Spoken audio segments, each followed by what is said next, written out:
ইয়াসরিব, মদিনার পূর্ব নাম হচ্ছে ইয়াসরিব। আবার সেখান থেকে বিশ্বনবীকে তুলে এক পাহাড়ের উপরে নেওয়া হলো। এগুলো মেরাজের রাতের ঘটনা। ওই পাহাড়ে নামিয়ে বলা হলো, ও নবী আপনি দোয়া করেন। তার মানে প্রথম স্টেশন মদিনা ইয়াসরিবে, দ্বিতীয় স্টেশন পাহাড়ের উপরে। ব্রেক নিচ্ছেন, ব্রেক নিয়ে নিয়ে বড় জার্নির জন্য বিশ্বনবীকে তৈরি করছে কে? কারণ একটু পরে এমন জোরে টান দিবে, সাত আকাশ ভেদ করে আল্লাহর আরশে চলে যেতে হবে। চিল্লা এখন ঠিক কিনা? পাহাড়ের উপরে নামিয়ে বললেন, ও নবী দোয়া করেন।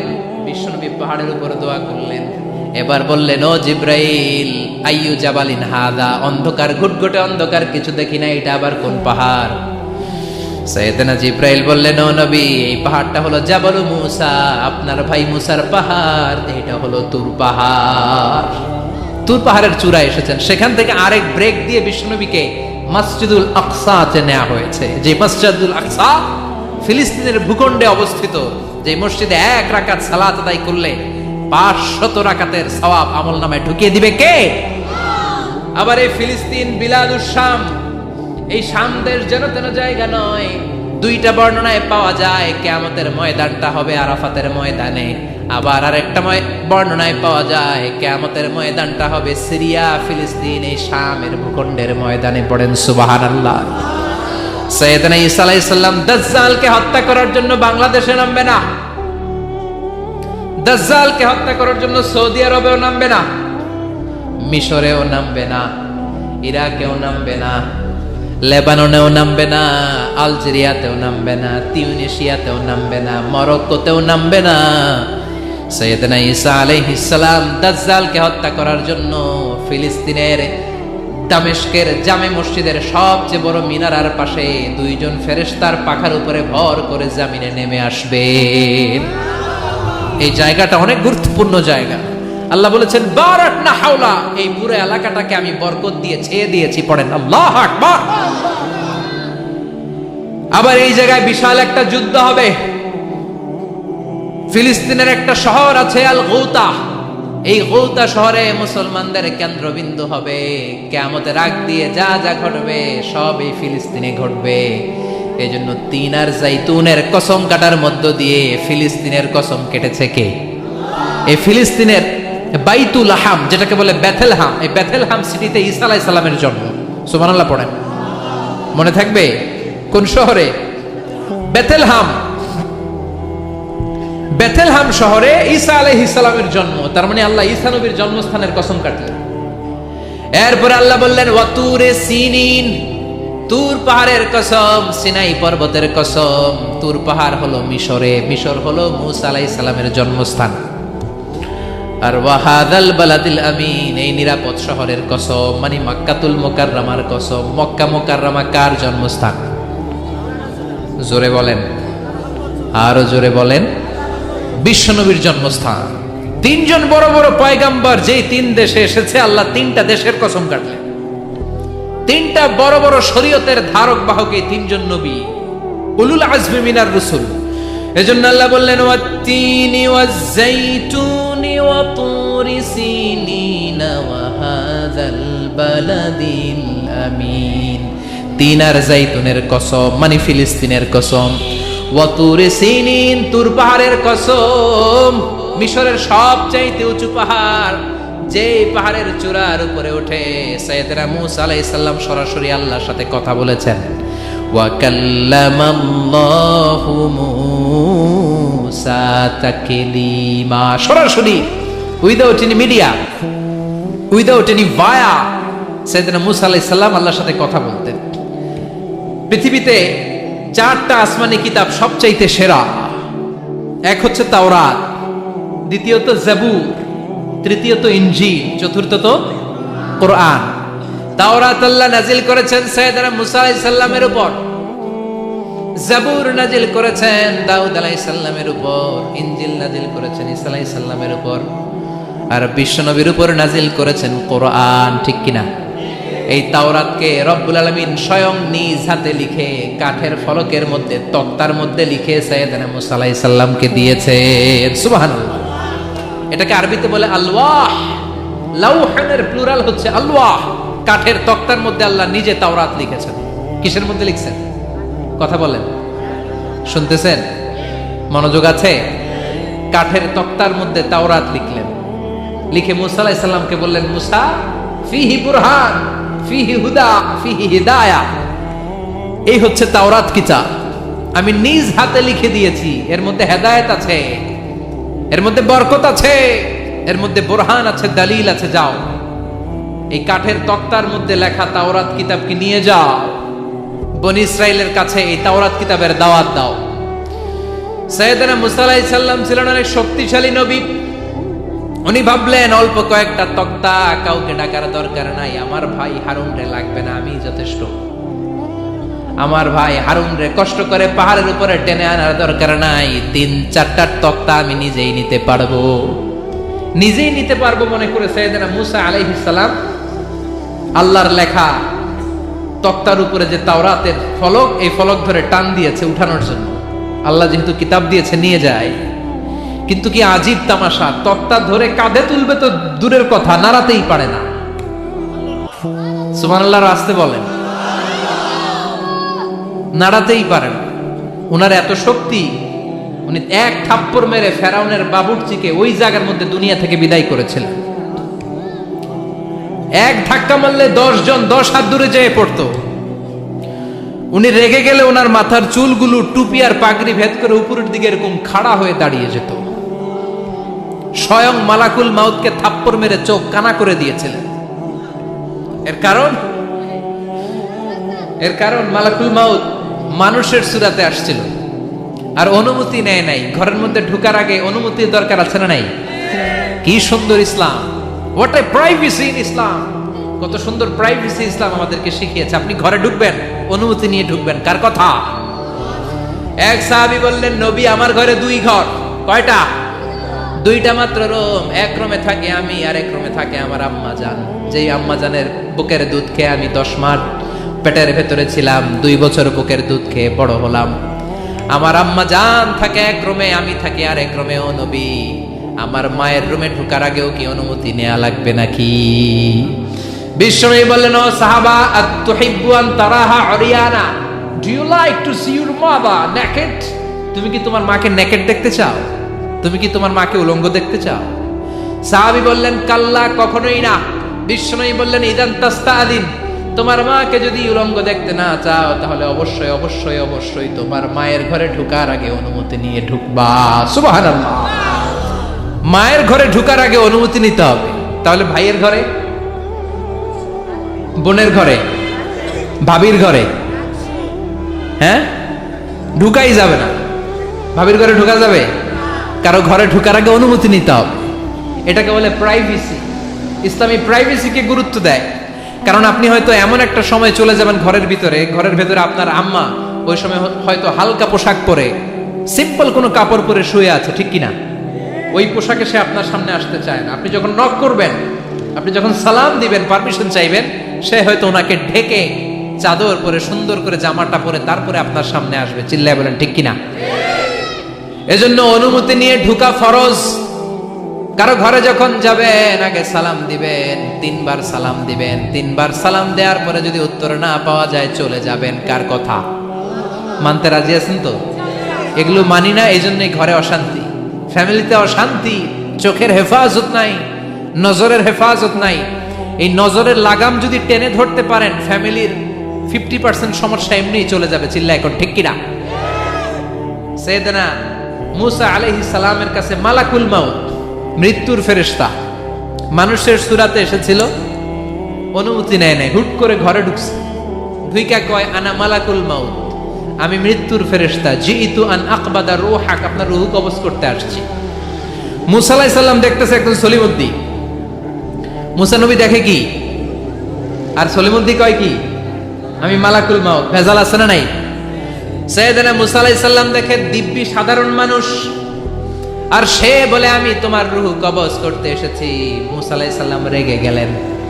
অনেক মেজাজওয়ালা নবী ছিলেন। রাগের চোটে এক থাপ্পড় দিলেন। থাপ্পড় খেয়ে মালাকুল মাউতের এক চোখ নাই। বুখারীর বর্ণনা, ফাসাক্কাহু ফাফাকু আইনা, থাপ্পড় মারলেন, চোখ শেষ। মালাকুল মাউত বাঁচার জন্য দিলেন দৌড়। এক দৌড়ে আল্লাহর আদেশে আল্লাহর আরশে চলে গেলেন।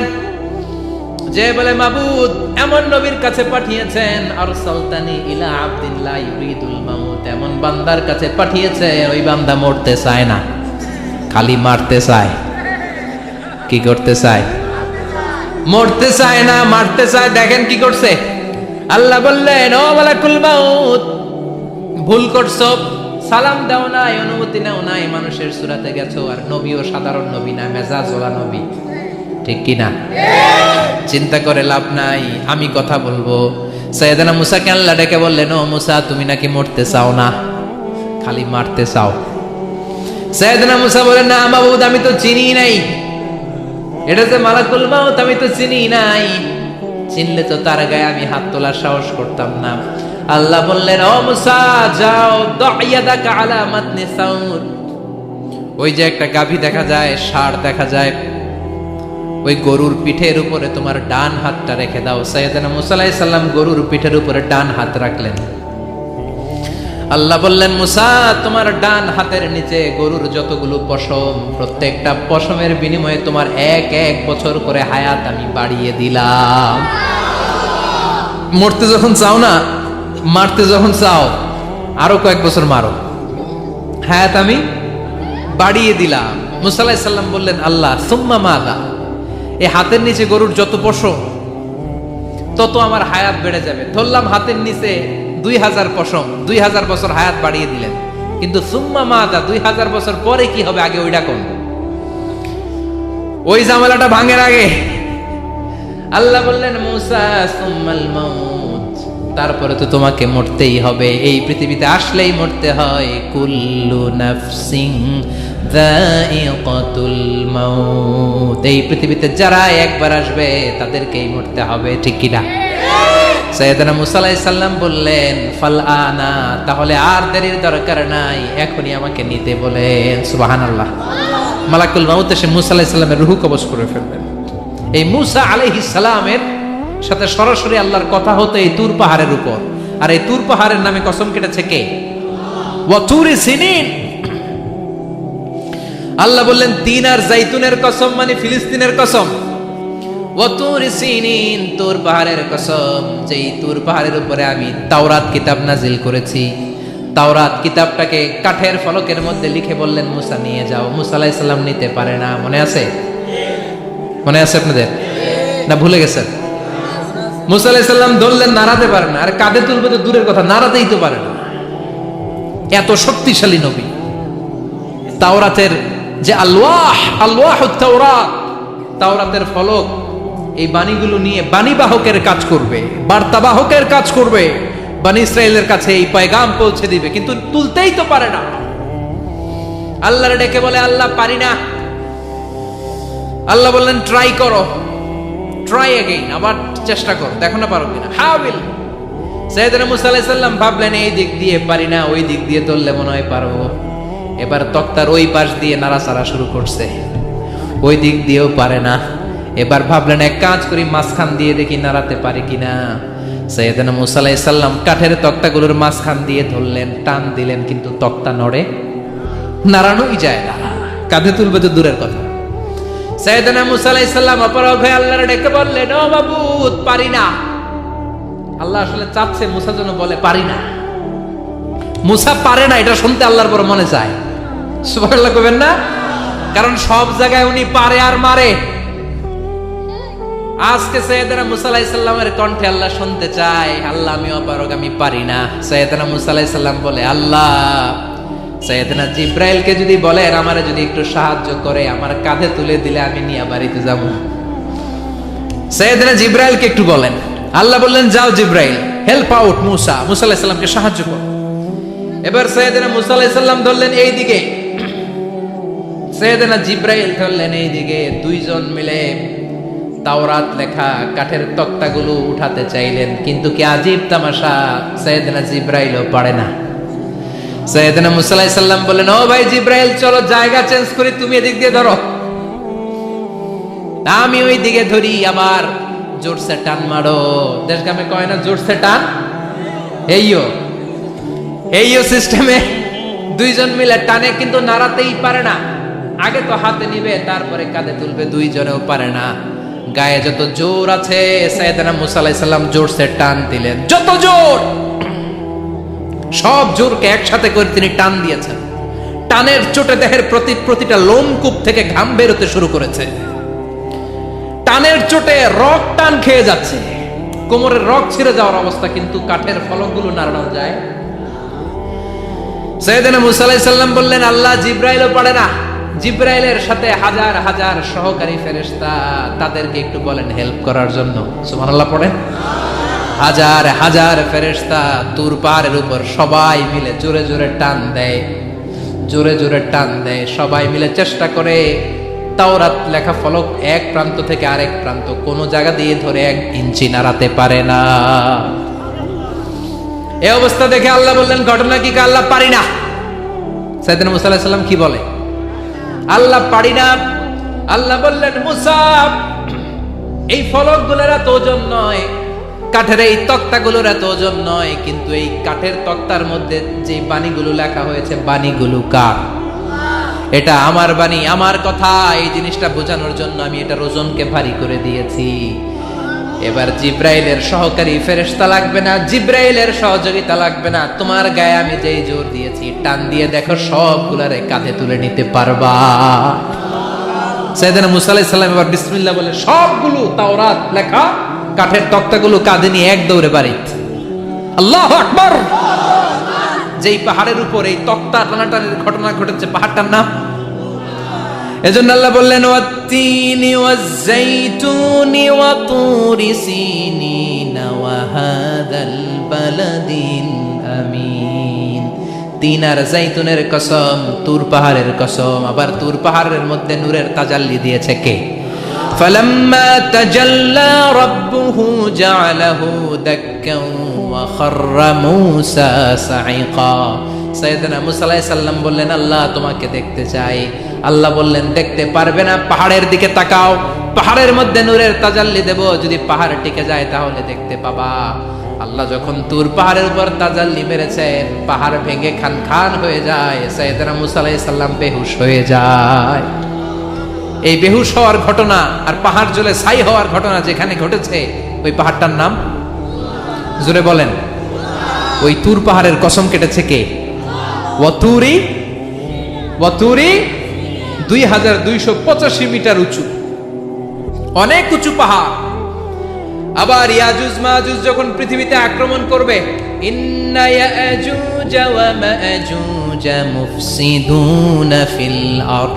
তামাম জাহানে ইয়াজুজ মাজুজ যখন আক্রমণ করবে, তামাম পৃথিবীটাকে যখন লন্ডভন্ড করে দিবে, সাইয়েদনা ঈসা আলাইহিস সালাম মুমিন বান্দাদেরকে নিয়ে যেই পাহাড়ের উপর আশ্রয় নেবেন, সেটা হলো এই তুর পাহাড়। সুবহানাল্লাহ। ঈসা আলাইহিস সালাম মুমিনদেরকে নিয়ে এক পাহাড়ে চলে যাবেন। এই ইয়াজুজ মাজুজের অত্যাচার থেকে বাঁচার জন্য, এদেরকে ইংরেজিতে বলে Gog Magog. If you search in Google by writing Gog and Magog, আপনি পেয়ে যাবেন ইয়াজুজ মাজুজের কাহিনী। হাত্তা ইদা ফুতিহাত ইয়াজুজ ওয়া মাজুজ ওয়া হুম মিন কুল্লি হাদাবিন ইয়ানসিলুন। লক্ষ লক্ষ ইয়াজুজ মাজুজের বাহিনী আসবে। এই ইয়াজুজ মাজুজের বাহিনীর অত্যাচার, অবিচার, অনাচার, জুলুম থেকে, মারামারি থেকে বাঁচার জন্য মুসলমানরা ঈসা আলাইহিস সালামের নেতৃত্বে যেই পাহাড়ের উপর আশ্রয় নিবেন, ওই পাহাড়ের নাম হলো তুর পাহাড়। ওই পাহাড়ের নাম কি? কোরআনে অনেকবার আল্লাহ তাআলা এই তুর পাহাড়ের কথা বলেছেন। আমি নিজে এই তুর পাহাড়ের চূড়ায় উঠেছি 2 বার। পাথরের পাহাড়, মাঝরাতে উঠতে হয়। এই তুর পাহাড়ের নিচে একটা গির্জা আছে, খ্রিস্টানদের প্রাচীনতম গির্জা, সেন্ট ক্যাথেরিনা গির্জা। এই গির্জার ভিতরে ঢুকেছিলাম দেখার জন্য। এটা পবিত্র জায়গা। মুসা আলাইহিস সালাম যখন যাচ্ছিলেন, আল্লাহ বলেন, ফাখলা'না আলাইক ফাখলা'না আলাইকা ইন্নাকা বিল ওয়াদিল মুকদ্দাসি তুয়া। শুজ অফ, জুতা খুলে ফেলো। মুসা জুতা খুলে ফেলো। ইন্নাকা বিল ওয়াদিল মুকদ্দাসি তুয়া। You are in very holy valley, very sacred valley. একটা পবিত্র উপত্যকায় তুমি এসেছো। এর চাইতে উন্নত এবং পবিত্র উপত্যকা আমি মহাবিশ্বে কোথাও সৃষ্টি করি নাই। চিল্লায় পড়েন সুবহানাল্লাহ। মাঝরাতে এই তুর পাহাড়ে উঠতে হয়, ব্যাকপ্যাক নিয়ে যেতে হয়, সেখানে পানি টানি খাবার দাবার নিয়ে ওঠা লাগে। 3-4 ঘন্টা লাগে উঠতে, নামতে আবার 3-4 ঘন্টা। সকালে 10টা-11টার পরে আর তুর পাহাড়ে থাকা যায় না, কারণ আমাদের বাংলাদেশের পাহাড়গুলো মাটির পাহাড়, তুর পাহাড় হচ্ছে পাথরের পাহাড়। পাথরের পাহাড়ে যখন সূর্যের আলো লাগে, পাথরের পাহাড় গরম হয়ে যায়। আমরা মাঝরাতে উঠতে শুরু করলাম। আমরা যখন উঠতেছি দেখলাম খ্রিস্টিয়ান কমিউনিটির একটা গ্রুপ, তারাও উঠছে, ইহুদিদের একটা গ্রুপও উঠছে, কারণ এটা 3 ধর্মের লোকদের কাছে তীর্থস্থান। এই তুর পাহাড়ের চূড়ায় ছোট্ট একটা মসজিদ আছে, 7-8 জন নামাজ পড়া যায়।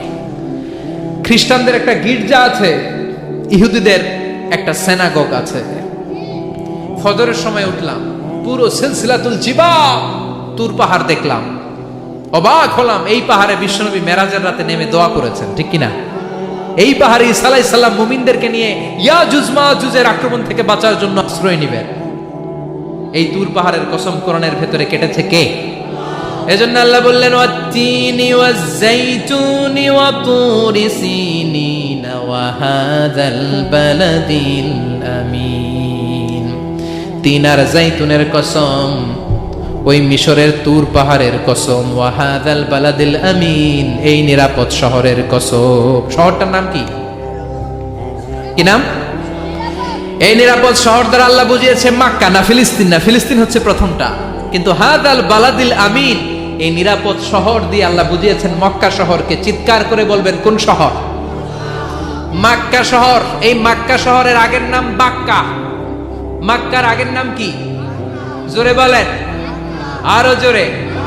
ইন্না আউওয়ালা বাইতিন উদিআ লিন-নাসি লাল্লাযী বিবাক্কাতা মুবারাকা হুদাল লিল আলামিন। নিশ্চয়ই পৃথিবীর সর্বপ্রথম ঘর যেই শহরের মধ্যে আমি আল্লাহ স্থাপন করলাম, শহরটার নাম হলো বাক্কা শহর। কি শহর?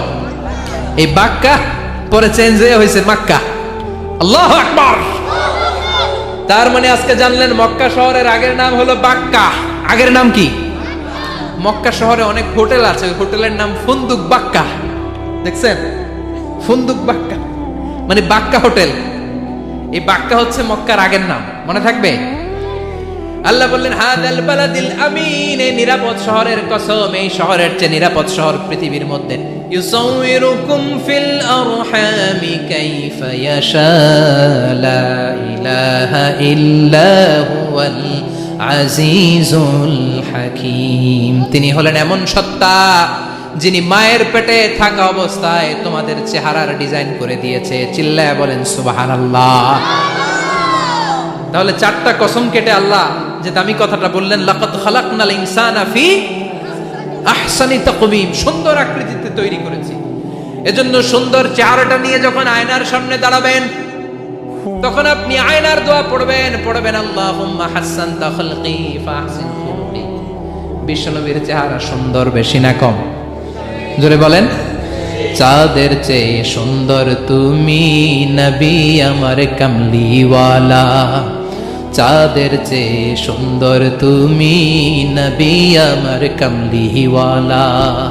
দু জাহানের বাদশাহ তুমি প্যারা নবী সাল্লে আলা, দু জাহানের বাদশাহ তুমি প্যারা নবী সাল্লে আলা।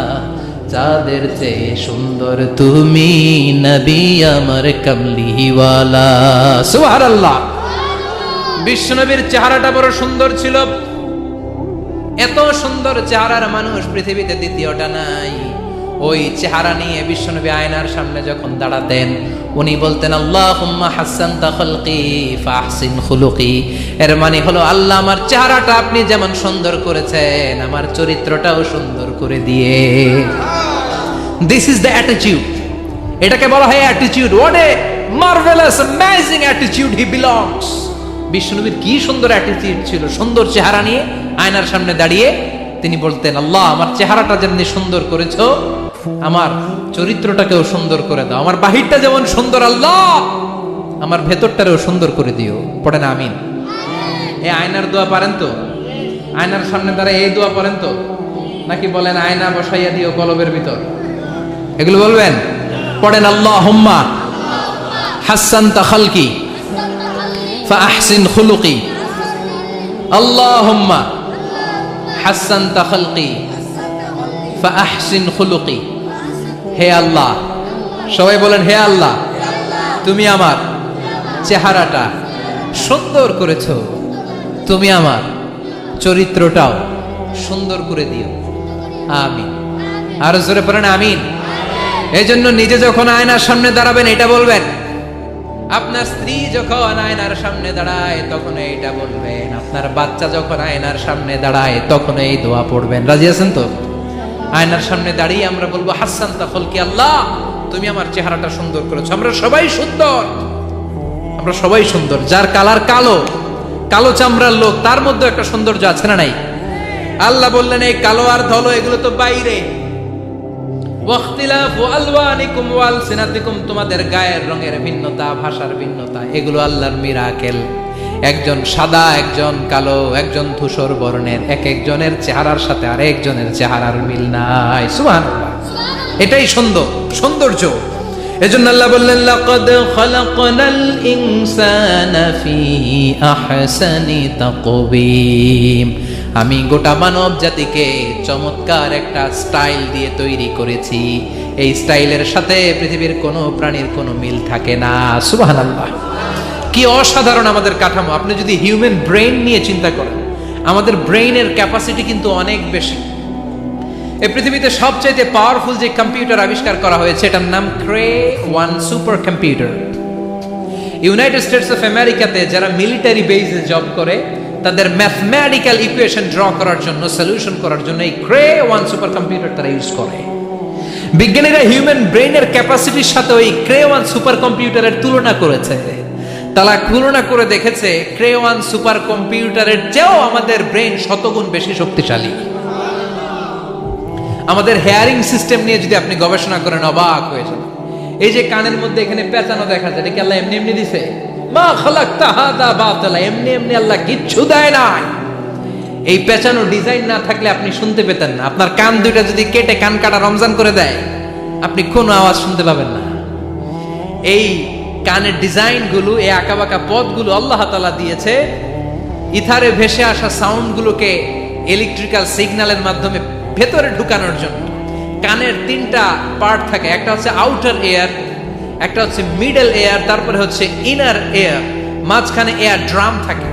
এই আউটার এয়ার থেকে, মিডল এয়ার থেকে, তারপরে ইনার এয়ারে ইলেকট্রিক্যাল সিগন্যাল দিয়ে বাতাসে ভেসে আসা এই সাউন্ডের ওয়েভগুলো, এই তরঙ্গগুলোকে ইলেকট্রিক্যাল সিগন্যাল দিয়ে ট্রান্সমিট করে ব্রেইনের হেয়ারিং নার্ভের কাছে পাঠিয়ে দেয়। এই সূক্ষ্ম কাজগুলো হতে আসলে অনেক সময় লাগে, কিন্তু 1 সেকেন্ডের মধ্যে আমি বলছি আর আপনারা সেকেন্ডে শুনছেন। চিল্লা এখন সুবহানাল্লাহ। আবার কান যেখানে রাখা দরকার আল্লাহ ওইখানে রাখলেন, চোখ দুইটা যেখানে দেয়া দরকার ওইখানে দিলেন, নাক যেখানে দেয়া দরকার ওইখানে, মুখ যেখানে দেয়া দরকার। এর চেয়ে সুন্দর করে কি আর তৈরি করা যেত? নাক এইখানে না রেখে অন্য জায়গায় সেট করলে কি বেশি সুবিধা হতো? নাক যদি পেছনে থাকতো, খাওয়ার সময় খাবারটা বাসি না ভালো এটা ঘ্রাণ নেয়ার জন্য সব সময় খাবার পেছনে নিয়ে ধরা লাগতো, ঠিক কিনা? তার মানে নাক এই জায়গায় রাখাতে সুবিধা হয়েছে না? সুবহানাল্লাহ কইবেন না? কি সুন্দর মুখটা দিলেন, হ্যাঁ, কি সুন্দর চোখ দিলেন। এই কান দিয়ে আমরা শুনি, দেখেন কানের সেটিংটা কত সুন্দর। ধরেন ফর এন এক্সাম্পল, উদাহরণস্বরূপ, এই কানটা আল্লাহ এইখানে না রেখে এই কান যদি আপনার এই বাম বগলের ভিতরে দিত, আর এই কান যদি আপনার এই বগলের নিচে দিত, তাহলে আজকে মিজানুর রহমান আজহারের ওয়াজ শোনার জন্য সবার এইভাবে বসে থাকা লাগতো 1.5 ঘন্টা। কারণ এইভাবে এখন যেভাবে আছেন এইভাবে বসে থাকলে তো কান চাপা পড়ে যেত, কথা একটাও শোনা যেত না। সুবহানাল্লাহ কইবেন না? চোখের সেটিংটা কত সুন্দর। চোখ এইখানে না রেখে যদি মাত্র 2 ইঞ্চি উপরে এইখানে দিত, সেজদা দিতে পারতেন। শীতকালে যে ফুটবল খেলেন, হেড দিতে পারতেন। হেড দিতে গেলে বল চোখের মধ্যে লাগা চোখ শেষ। সুবহানাল্লাহ পড়েন। কি অসাধারণ অবকাঠামো। এই হিউম্যান অ্যানাটমি নিয়ে গবেষণা করলে মানুষ অবাক হয়ে যায়। দেহের ভেতরে কি সমস্ত যন্ত্রপাতি দিলেন, কিডনি দিলেন, গল ব্লাডার দিলেন, হার্ট দিলেন, লাং দিলেন। যেখানে যে অঙ্গটা রেখে দেওয়া দরকার ঠিক সেইভাবে মায়ের পেটে থাকতেই আমাদের ডিজাইন দিয়েছে কে? এতগুলো ডিজাইনের মালিক কে? 600 কোটি মানুষ যদি পৃথিবীতে থেকে থাকে তাহলে 600 কোটি ডিজাইন লাগছে না ওনার? আরো কয়শো কোটি আসবে আমরা জানি। কয়শো কোটি ডিজাইন চলে গেছে জানি। একটা ডিজাইনের সাথে আরেকটা ডিজাইনের মিল আছে? চিৎকার করে বলেন এই কারিগরটা কে? এজন্য আল্লাহ বলেন চারটা জিনিসের কসম কেটে তোমাদেরকে আমি যেটা বলবো শোনো। লাকাদ খালাকনাল ইনসানা ফি আহসানি তাকওয়িম। আমি মানুষের আকৃতিটা, মানুষের চেহারাটা বড্ড সুন্দর করে তৈরি করেছি। এত সুন্দর করে আল্লাহ তৈরি করেছেন, এর কোনো বাতিল নাই, কোনো বিকল্প নাই। চোখ যেমন হওয়া দরকার ঠিক তেমন। এই চোখ নিয়ে কত গবেষণা হয়েছে শুনলে অবাক হয়ে যাবে। মাত্র 2 মিলিমিটার ডাইমেনশনের ছোট্ট আমাদের এই চোখ। এই চোখ দিয়ে আমরা অনেক কিছু দেখি। কাছের জিনিস যেমনি দেখি, দূরের জিনিসও দেখি। দূরের চাঁদ দেখি, দূরের সূর্য দেখি, দূরের মেঘমালা দেখি, ওই বিমানটাকে দেখি, আবার কাছের ছোট্ট মানুষটাকেও দেখি, ঠিক কিনা? এটার ভেতরে আল্লাহ অনেক পাওয়ারফুল মেগাপিক্সেল দিয়েছেন। এই পৃথিবীতে সবচাইতে পাওয়ারফুল যে ক্যামেরাগুলো আবিষ্কার হয়েছে মুভি শুট করার জন্য, সেখানে যেই মেগাপিক্সেল আল্লাহ দিয়েছেন, চোখের ভেতরে এর কয়েক গুণ বেশি দিয়েছেন। চিল্লায় বলেন আল্লাহু আকবার। এই চোখ দিয়ে মেডিকেল সায়েন্স বলছে human ice can identify more than 10 million colours. 1 মিলিয়নে 10 লক্ষ, 10 মিলিয়নে কত? 1 কোটি। তার মানে এই চোখ দিয়ে আমরা আমাদের এক একটা চোখ দিয়ে 1 কোটি ধরনের রং শনাক্ত করতে পারি। এক লাল রঙের মধ্যে কত লাল, লাইট রেড, ডিপ রেড, কত ধরনের মিক্স করে কত কালার হয়, সবকিছু চোখ দিয়ে আমরা ধরতে পারি। চিল্লায় বলেন আল্লাহু আকবার। জিহ্বা দিয়ে স্বাদ নেওয়ার সুযোগ দিলেন। এই জিহ্বার পার স্কয়ার সেন্টিমিটারে টেস্ট বাড রয়েছে 184টা। সেই হিসাবে আপনার জিহ্বার উপরিভাগ দিয়ে আপনি 10,000-এরও বেশি ধরনের খাদ্যের স্বাদ আস্বাদন করতে পারেন। চিৎকার করে পড়েন আল্লাহু আকবার। এক একটা অঙ্গ নিয়ে যদি আপনি গবেষণা করেন, কত কাজ করার সুযোগ আল্লাহ তাআলা দিয়ে দিলেন।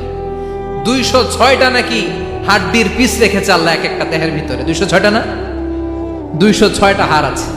আমাদের প্রত্যেকের দেহের ভিতরে কয় পিস হাড্ডি? কথা কয় না, 206টা। সবচেয়ে ছোট হাড়টা আছে কানের ভেতরে। সুবহানাল্লাহ পড়েন। সবচেয়ে ছোট হাড়। এক একটা অঙ্গ কত সুন্দর এরকম বেন্ড করা যায়, হাত পা নাড়ানো যায়, এইখানে একটা টুইস্ট করা যায়, এইখানে টুইস্ট করা যায়, আবার কবজি টুইস্ট করা যায়, আবার এইখানে এক একটা আঙ্গুলে কতগুলো টুইস্ট করা যায়। সুবহানাল্লাহ কইবেন না? কত কাজ এ হাতের। এই হাত দিয়ে ঘুষি মারা যায়, হ্যাঁ, হাত দিয়ে আটার খামির বানানো যায়, হাত দিয়ে ভারী জিনিস উত্তোলন করা যায়। আবার এই হাত দিয়ে দেখেন ক্রিকেটাররা কি সুন্দর বল করে। এটা দিয়ে স্পিন বল করে, লেগ স্পিন করে, অফ স্পিন করে, পেস বল করে। এক হাতের মধ্যে কত কারসাজি। সুবহানাল্লাহ করে না? আবার বাঁ হাতে স্পিন করে না, বল এদিকে পড়ে ওদিকে চলে যায়, আছে না নাই? আবার এই আঙ্গুল দিয়ে কত কাজ। বাজার থেকে বাজার করে যখন বাজারের ব্যাগ যখন নিয়ে আসেন, হাতে ধরেন নাকি আঙ্গুলে ধরেন? কত কাজ। এই আঙ্গুল দিয়ে মোবাইল টিপে আমরা মোবাইল ইউজ করি, আঙ্গুল দিয়ে ল্যাপটপে আমরা টাইপ করি।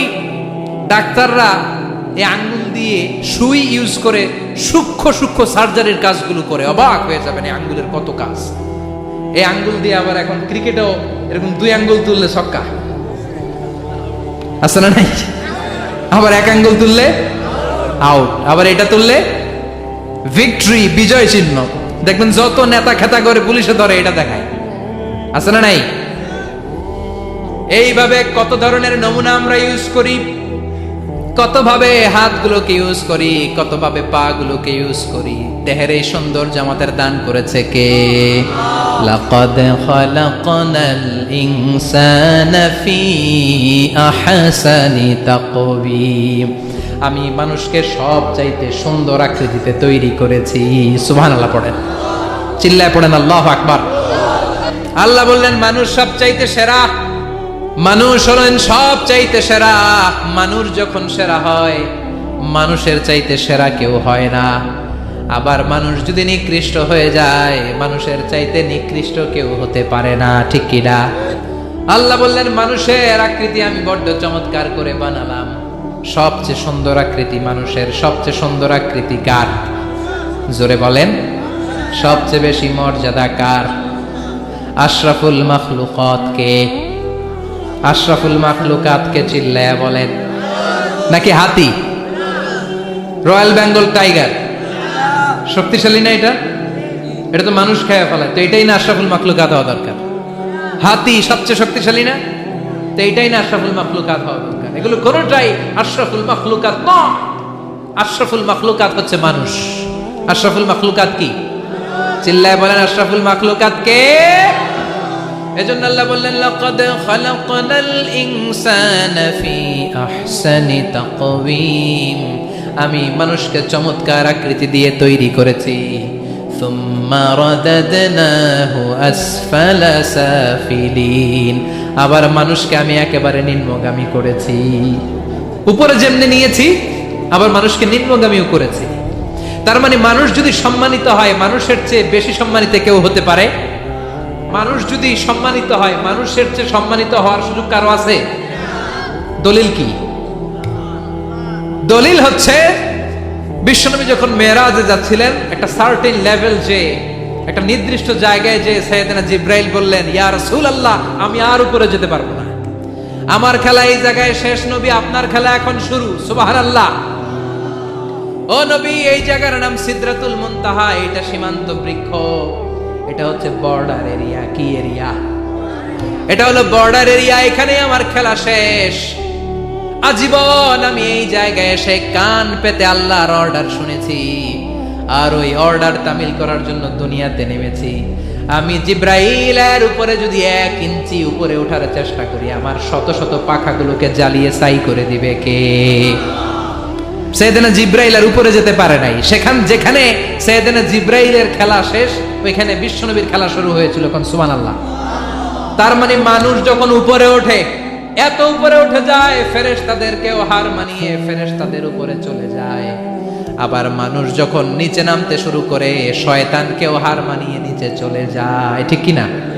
তার মানে হাইয়ার হলে সব দিক দিয়ে হাইয়ার, হাইয়েস্ট তো অল ক্রাইটেরিয়াতে সে হাইয়েস্ট, লোয়েস্ট তো অল ক্রাইটেরিয়াতে সে লোয়েস্ট। মানুষ ভালো হলে এর চেয়ে ভালো আর হয় না, মানুষ খারাপ হলে তার চাইতে খারাপ আর হয় না। এজন্য আল্লাহ বললেন সুম্মা রাদাদনাহু আসফালা সাফিলিন, মানুষকে যেমনি আমি সুন্দর আকৃতি দিয়ে তৈরি করেছি, আবার ওই মানুষকে আমি আল্লাহ নিম্নগামী করেছি। যেটা উপরে ওঠে ওইটা আবার নিচেও নামা লাগে। ঠিক কিনা? কোন কোন তাফসীরে মুফাসসিরিনে ইকরাম বলেছেন আসফালা সাফিলিন দিয়ে বার্ধক্যকে বোঝানো হয়েছে। যৌবনে মানুষের চেহারার সৌন্দর্য বেড়ে যায়। যৌবন যখন ঠিকরে পড়ে, একজন তাগড়া যুবক, তার চেহারার মধ্যে যে সৌন্দর্য, ওই ছেলেটাই যখন বুড়ো হয়ে যায়, তার চেহারার দিকে কেউ তাকাতে চায় না। রং ধরা যৌবন জং ধরে নাই, জং ধরে শেষ। ঠিক কিনা? আবার কোন কোন মুফাসসির বলেছে না, এটা নৈতিক অধপতন। সুম্মা রাদাদনাহু আসফালা সাফিলিন, মানুষ যখন নিম্নগামী হয়, সবচেয়ে খারাপ হয়ে যায়। এই মানুষের মধ্যে যখন নেফাকি দেখা দেয়, মানুষ যখন মুনাফিক হয়ে যায়, সবচেয়ে খারাপ হয়ে যায়। মুনাফিকের চরিত্র যখন একজন মানুষের মধ্যে সে ধারণ করে, নিচে যেতে যেতে এত নিচে সে চলে যায়, শয়তান দেখে অবাক হয়ে যায়। শয়তান দেখে মনে মনে কয়, এইটাই যদি দুনিয়ায় আইবো, আমারে আল্লাহ বানাইছে কেন? কথা বুঝতে পারছেন? মানুষ এত নিচে যায়, শয়তান অবাক হয়ে বলে, এইটাই যদি দুনিয়াতে থাকবে, তো আমি তৈরি হইলাম কেন? আমি শয়তান হইলাম কেন? এজন্য মানুষ ভালো হলে সবচেয়ে ভালো, খারাপ হলে সবচাইতে খারাপ। তার কারণটা কি? মানুষ যখন খারাপ হয়, পশুর চাইতেও খারাপ হয়ে যায়। জোরে বলেন ঠিক কিনা? আমরা বলি না তুই পশুর চাইতেও অধম। মানবিকতা হারিয়ে যখন মানুষ অন্যায় কাজ করে, তখন আমরা বলি তুই পশুর চাইতেও অধম। ঠিক কিনা? এজন্য বলা হয় জনসংখ্যা বাড়ছে, মানুষ বাড়ছে না। বাড়ছে জনসংখ্যা, বাড়ছে কি? মানুষ বাড়ছে নাকি? মানুষ নাই। এই দুনিয়া এখন তো সেই দুনিয়া নাই, মানুষ নামের মানুষ আছে, দুনিয়া বোঝায়।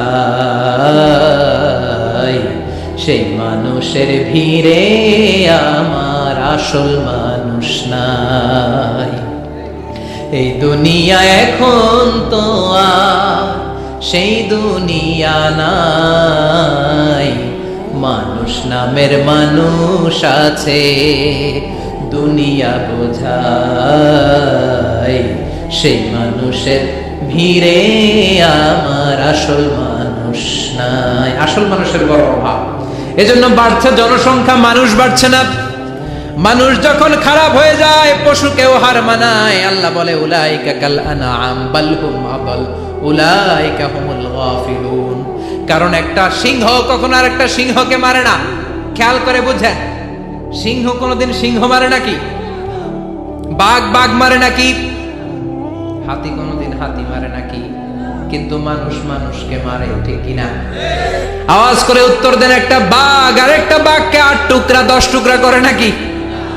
একটা হাতি আর একটা হাতিকে কোনোদিন 20 টুকরা 14 টুকরা করে নাকি? কিন্তু একটা মানুষ আর একটা মানুষকে 8 টুকরা 14 টুকরা 20 টুকরা করে, ঠিক কিনা? আল্লাহ বললেন সুম্মা রাদাদনাহু আসফালা সাফিলিন। মানুষ যখন শ্রেষ্ঠ হয়, মানুষের চাইতে শ্রেষ্ঠ যেমনি কেউ আর হতে পারে না। আবার মানুষ যখন নিকৃষ্ট হয়ে যায়, মানুষের চাইতে নিকৃষ্ট আর কেউ হতে পারে। এজন্য ভালো হওয়ার দরকার আছে না নাই? তার মানে মানুষ যেমনি উপরে ওঠে আবার নিচেও নামতে পারে। মানুষের যেমনি সুযোগ আর সম্ভাবনা বেশি, মানুষের মধ্যে বিপদ খুব বেশি। কিন্তু 2 শ্রেণীর ব্যক্তিকে বিপদ স্পর্শ করে না। কয় শ্রেণী? আরো জোরে বলেন। আল্লাহ বললেন সে 2 শ্রেণী হলো ইল্লাল্লাযীনা আমানু ওয়া আমিলুস সালিহাতি ফালাহুম আজরুন গায়রু মামনুন। যারা ঈমান আনবে আর সৎ কর্ম করবে, এক আল্লাহর উপরে যারা বিশ্বাস রাখবে আর যারা দুনিয়াতে নেক আমল করবে, তাদের জন্য প্রতিদান রেখেছে কে? তাদেরকে জান্নাত দেওয়ার জন্য প্রস্তুত হয়ে আছে আল্লাহ। জোরে কর ঠিক কিনা? ওই জান্নাতে ঢোকার ইচ্ছা আছে না নাই? জান্নাতে যেতে চান তো আপনারা? যেতে চান না কারা কারা? হাত তোলেন তো। জান্নাতে যেতে রাজি আছেন? রাজি আছেন সবাই? আল্লাহ এই দুনিয়াতে তুমি যেমনি আমাদেরকে একত্রিত করলা, জান্নাতের ময়দানেও তুমি আমাদেরকে একত্রিত করে দিও, পড়ে না আমিন। জান্নাতেও যেন আমরা এভাবে বসে বসে তাফসীরুল কোরআনের ময়দানে থাকতে পারি, তুমি তৌফিক দাও, চিল্লায় পড়ে না আমিন। এজন্য আল্লাহ বললেন বিপদ মুক্ত হতে চাইলে 2টা কাজ করতে হবে। এক হলো ইল্লাল্লাযীনা আমানু, ঈমান আনতে হবে কার উপরে? জোরে বলেন কার উপরে? ঈমানের পথে অবিচল থেকে আমার মরণ যেন হয়। তোমারই কাছে মিনতি আমার, তোমারই কাছে মিনতি আমার, মহামহিম দয়াময়। ঈমানের পথে অবিচল থেকে আমার মরণ যেন হয়, পড়েন আমিন। আর যারা আমিন। এজন্য আল্লাহ বললেন প্রথম শর্ত হলো ঈমান আনতে হবে। ওই ঈমানের মধ্যে শিরকের মিশ্রণ থাকতে পারবে না। শিরক ছাড়া পাক্কা মুমিন হয়ে যদি আমার দরবারে আসো, জান্নাতুল ফেরদাউসের দরজা তোমার জন্য খুলে দিবে কে?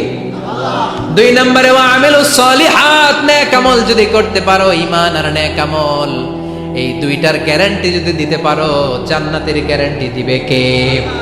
এরপর আল্লাহ বললেন ফামা ইউকাযযিবুকা বা'দু বিদ্দীনি আলাইসাল্লাহু বিআহকামিল হাকিমিন। এত সুন্দর সুন্দর 4টা কসম দিয়ে ওয়াজ নসিহত করার পরে ও নবী, কারা আখিরাতকে অস্বীকার করে, কারা জান্নাত এবং জাহান্নামকে অস্বীকার করে, ও নবী আমি আল্লাহ কি শ্রেষ্ঠতম বিচারক নই? আলাইসাল্লাহু বিআহকামিল হাকিমিন। আল্লাহ এখানে আপনাদেরকে প্রশ্ন করেছে, কি করেছে? কথা বলেন, কি করেছে? He put a question to the audience. Allah just put a question to the listener. শ্রোতাদের কাছে আল্লাহ একটা প্রশ্ন রেখে দিয়েছে। 8টা আয়াতের এই সূরা সূরাতুত তিন যখন আপনি পড়ে শেষ করলেন, আল্লাহ একটা প্রশ্ন দিয়ে শেষ করলেন। আল্লাহ বললেন আলাইসাল্লাহু বিআহকামিল হাকিমিন, আমি আল্লাহ কি শ্রেষ্ঠ বিচারক নই? আল্লাহ কি শ্রেষ্ঠ বিচারক নন? আমরা বললাম বালা, অবশ্যই আল্লাহ আপনি শ্রেষ্ঠ বিচারক। আবু দাউদের বর্ণনা, বিশ্বনবী বলেন কেউ যদি সূরাতুত তিন পড়া শুরু করে, পড়তে পড়তে পড়তে পড়তে শেষ আয়াতে যখন চলে আসে, সে যখন পড়ে আলাইসাল্লাহু বিআহকামিল হাকিমিন, এর মানে হলো আমি আল্লাহ কি শ্রেষ্ঠ বিচারক নই, আমি আল্লাহ কি আহকামুল হাকিমিন নই। সূরাতুত তিনের শেষ আয়াতে যখন কেউ পৌঁছে যায়, সেজন্য আল্লাহর প্রশ্নের জবাব দিয়ে তারপরে সূরাটা শেষ করে। সেজন্য বলে বালা ওয়া আনা আলা যালিকা মিনাশ শাহিদিন, ও আল্লাহ আমি সাক্ষ্য দিলাম অবশ্যই আপনি আহকামুল হাকিমিন, আপনি শ্রেষ্ঠ বিচারক। কারণ আল্লাহর চাইতে শ্রেষ্ঠ বিচারক আর কেউ আছে নাকি? সব বিচারকের বড় বিচারক কে? সবচেয়ে বড় বিচারপতির নাম কি? দুনিয়ার বিচারপতিদের বিচার করবেন যে বিচারপতি, ওই বিচারপতির নাম কি? আলাইসাল্লাহু বিআহকামিল হাকিমিন, আমি কি শ্রেষ্ঠ বিচারক নই?